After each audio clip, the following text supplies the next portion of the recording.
Today I want to show you how easy it is to build a Zynq 7000 all-programmable SoC hardware and software project targeting the Zynq ZC702 evaluation kit. This is a great evaluation kit to explore and develop a processor-based system. With the ZC702 you can build an ARM Cortex A9 processor-centric platform that offers software, hardware, and programmability all in a single chip. Using the Vivado Design Suite IP Integrator, IPI, I'm going to show you the power of this tool in the wizards. We're going to take advantage of the board-aware features of Vivado and build a complete hardware and software design example in just a few minutes and download it to the ZC702 board. For this demo, I'm going to assume that you have the Vivado tools installed, licensed, and you have all the needed cable drivers installed.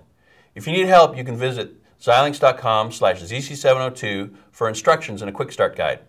All right, let's get right to it. First, let's open up a Vivado project. When Vivado launches, it'll let you select from various project options. You can create a new project, you can open a project, you can open up an existing example project, or even manage your own IP. And of course, you can look at all the documentation and tutorials. For our purposes, we're going to create a new project. So go ahead and click Next. Here we'll name our project. So in this case, it'll be ZC702 Demo. Next. We're going to create an RTL project, though you could also create projects where you plan only the I/O or you're doing post-synthesis. But in our case, we'll generate an RTL project.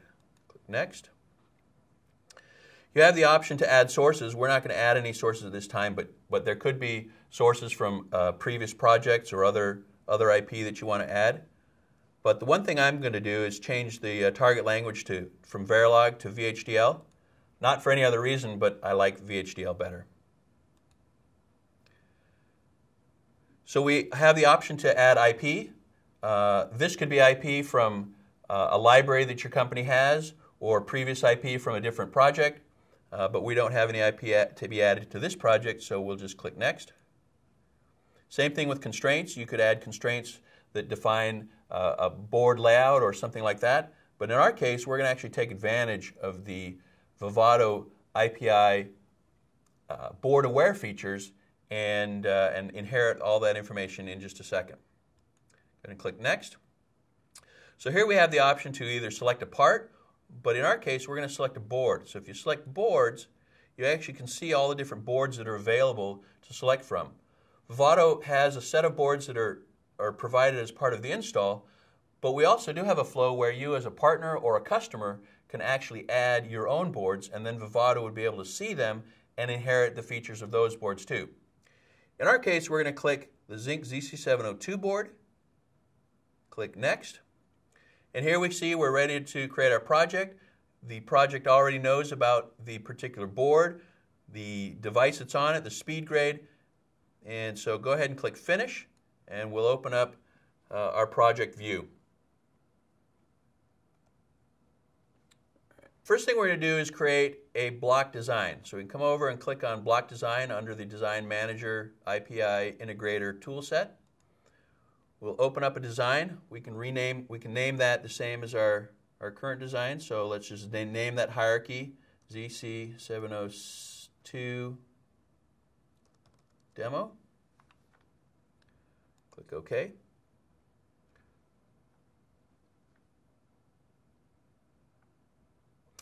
All right, so this has created a diagram window, and you can see that we can add IP. And here's where we're going to add IP to this design. And the power of the Vivado Design Tool Suite is that it has this hints that are available for us. So go ahead and click on Add IP. The IP is listed in alphabetical order, and so you can either scroll down and search for it or type in the search box. We're going to be first adding a Zynq processor, so let's just type Zynq. You can either double-click on this or drag it over onto the window, and it'll populate with that block. We're also going to be adding a number of other IP, and so we can right-mouse click, Add IP. We're going to add an AXI gpio. Double-click on that. We're going to add an AXI block memory.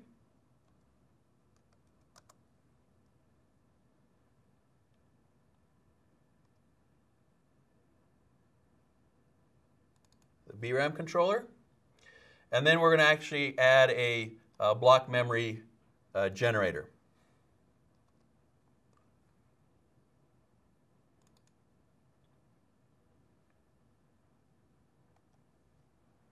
These are all the blocks that we're going to have to add to this design. The automated tools will actually add a couple of more. As you can see, again, there's this green Design Assistant wizard. It'll actually ask us to run a block automation and connection automation. This is a very powerful feature of the board-aware features of Vivado. So when you run these, you'll automatically set features and connections based on the specific options and I/O capability of the ZC702 board. You don't need to go out and look at a bunch of data sheets or user guides because the board-aware features of Vivado IPI already know about them and know how to connect them up accurately. Before we run the block automation, let's make a quick change to the block memory. Change it from a single port to a double port. So if we double-click on that, we can select the memory type and change it to dual-port RAM. And click OK. We're also just going to move some of these around a little bit. You have the capability of placing these blocks wherever you want on this diagram window. We're also going to make a couple of connections. So we're going to connect up our AXI VRAM controller to the block memory, and you'll notice that Vivado actually controls where you can connect up. So it'll only allow you to connect up to a valid bus port. Okay, we're going to run the block automation, but before we do, let's actually take a look at the Zynq processing system and see what the defaults are. So if we come down and double-click on the processing system, it'll open up the customized IP. And you see there's a lot of different features available to make changes, but none of these have been selected. So if we come over and look at, say, the MIO configuration, we can actually see all the different peripherals that are available to be connected up. So let's go ahead and click Cancel because we don't want to inadvertently change anything there. And now we're going to run the block automation. We're going to let Vivado actually connect up all the fixed I/O that are defined by the ZC702 board and also connect up the DDR3 connections that are on that board. So we're going to apply all the board presets. As you can see, we connected up the DDR and the fixed I/O, and these were connected up automatically for you. So let's go back in and actually look at the parameters that got set. So if we double click on that, we can open up the customization window, and now we can actually see that a number of different features have already been selected. These are the peripherals that are actually connected on the ZC702 board, and so we've made those connections inside the processor system. So if we go back to the MIO configuration, we can actually take a look and see exactly where these peripherals are connected, which of the MIO pins they're connected to.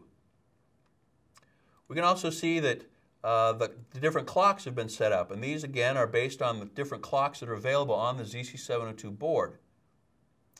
All right, let's go ahead and click Cancel again because we're not going to actually make any changes from what was automatically done for us. Next, we're going to run the connection automation, and this will allow us to make all the different bus connections automatically, again based on the feature set that's available on the ZC702 board. So first we're going to generate the GPIO AXI buses. And here we're actually going to make the connections. We're also going to add in a reset block and a AXI bus block.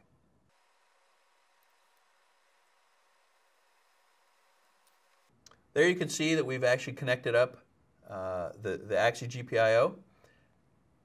We'll continue to run the connection automation. So now we're actually going to run it on the GPIO block that we have.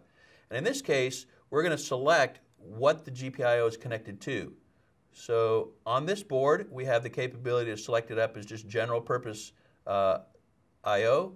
There's LEDs and custom. In this case, this is connected up to the LEDs. And so By doing this, we're actually telling the system exactly which of the GPIO signals we should be connecting up. And then lastly, we'll run this BRAM controller and connect up the BRAM to the rest of the system. All right, we're done. We can actually clean this up just a little bit by running a optimized routing, and this just organizes and straightens up a lot of the different lines. Now you can see this the power of the Vivado IPI board-aware features. You just let Vivado IPI wizards make over 500 plus connections, and this is a simple design. We've connected up over 100 DDR3 connections, 54 MIO connections, and hundreds of AXI-bus connections. Every little signal that you didn't have to connect up manually. You didn't have to read any documentation, and you didn't have to look up anything about this particular board. So it's a very powerful feature here in the Vivado IPI wizard. All right, let's go ahead and save this design. We'll save this block design. And then we'll actually run a validation. And there's a button here we can push. We'll validate the design, and that'll just verify that there aren't any problems or any invalid connections. All right, validation was successful. There are no errors or critical warnings in this design.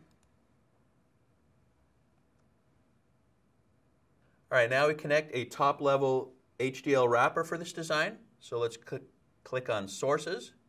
We'll select the source for this design. We right-mouse click and create HDL wrapper. And we're going to let Vivado manage the wrapper and do any auto updates that it needs to do. Go to click Next. All right, so our wrapper has been generated. You can actually double-click on that and take a look if you want. You can see that it's just a top-level connection of all the different blocks in the system. All right, now we're ready to generate the design. And so we've built our hardware, and we're actually ready now to synthesize it and implement it and actually generate a bit stream. So you come on over, and here in the program and debug, you can actually click Generate Bitstream, and it will actually run all the different steps required. So it'll run synthesis and run implementation. Go ahead and click Yes. And this will take, on my system, takes about 8 minutes. So while we're waiting for that to finish up, we'll go ahead and actually make sure that our hardware is up and running. All right, while that's running, we'll go ahead and make sure our board is set up and ready to go. First, we're going to connect up the USB UART. We'll connect that up to this port here. And then the JTAG download cable, we'll connect it up to this port here.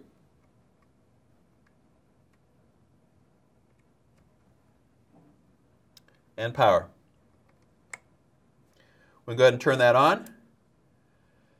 And as soon as this design is done running, we'll be able to download hardware right into the ZC702 board. Now the bitstream generation is completed successfully. We're going to go ahead and open up this implemented design. So that's opening. You'll notice that we were able to create a design for the ZC702 board. We built a complete processing system with most of the peripherals that are already available on the ZC702 already connected up and ready to use. So as soon as this is loaded up, we'll move on to the software generation part of this flow. Now we're going to open up the software design kit. So we'll come over to File, and we're going to export this design. We're going to export this hardware design to the SDK. We're actually going to launch the SDK. Go ahead and click OK. First thing that we're going to do is we're going to set up our terminal window. So if we go to configure that, we'll set the settings. We'll change it to serial. And we've got to select our COM port. Now, if you don't know what the COM port that your USB UART is connected to, you can always go to your computer, Properties, Device Manager, and then look at which COM ports are there. And you notice that the Silicon Labs CP210X USB UART bridge is connected to COM 6. So that's the COM that we'll be using for our terminal. Go ahead and close those up. Select COM 6. And we'll also change the baud rate to 1152. Click OK. With our terminal set up, we'll now go generate some software applications. In this case, we're going to generate a Hello World app and also a test peripheral app. And as we'll run those later, you'll be able to see those in the terminal window. So we'll come up to File and New, and we're going to generate an application project. Here we'll type in ZC702 Hello, and we're actually going to select from some canned application templates, one of which, of course, is Hello World. Click Finish.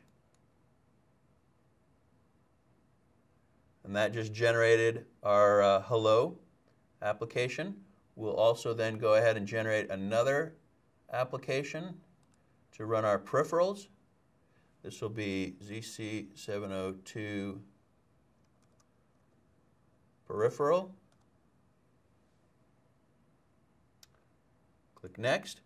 And we could run a memory test, or we could run peripheral tests. So we're going to select peripheral tests, and this will actually generate code that will actually test the GPIO, test the LEDs, it'll test the UART, it'll also test I2C and SPI and some of the other features that are already connected up on the board. So go ahead and click Finish. So now we have our peripheral test available there to run as well. Now we're ready to download the bitstream to run this code on. So let's click on the menu item Xilinx Tools, Program FPGA. Make sure that your board is powered on. Go ahead and click Program.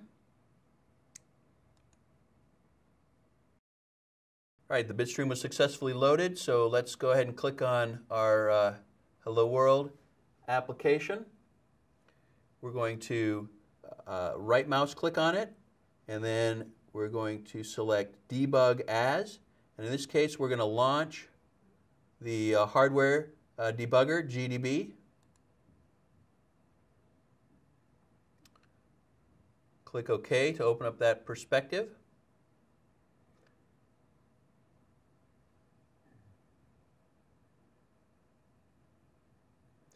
So now we've opened up the main program and halted just before we do the print Hello World. So if we go click on our terminal window and then click on the menu option Run and Resume. And when we click Resume, you'll see in the terminal window that we actually do our print routine and print Hello World. There you can see Hello World. All right, we can also now then go run our peripheral test. So let's click on the C++ perspective. Go back to our list of applications.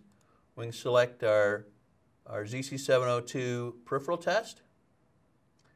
We'll also run as, debug as, and launch the GDB. Since we already had a previous launch open, we can go ahead and switch, terminate that one, and switch to another debug perspective. And here we've loaded up the peripheral tests. And as we get ready to run that, before you click Resume, make sure you're actually looking at the LEDs, because it's a very quick test, but it'll flash those LEDs as it runs through and does the peripheral test. So go ahead and click Resume. You saw those LEDs flash. So let's go ahead and click back on the terminal window, and you can actually see all the other tests that were run. So if we scroll back up, we can see, there's the Hello World from our first test. Then this is the peripheral test where we ran some self-tests. We ran a GPI output. We polled the CAN. We also did an interrupt test and some other self-tests, SPI test. So a lot of different different peripheral tests are run, and these were all automatically generated based on the hardware that we defined as we were designing this hardware portion, and so we automatically generated these tests based on that hardware that was available. There you go. In about 15 minutes of your time, about 30 minutes of elapsed CPU time, you're able to create a ZC702 design from scratch. We're able to build a processor hardware design, export and create some peripheral software applications, and download and run a debugger to see them actually running on the hardware. For more information, please visit the ZC702 product page at xilinx.com/ZC702 and check out the additional videos and user guides. Thanks.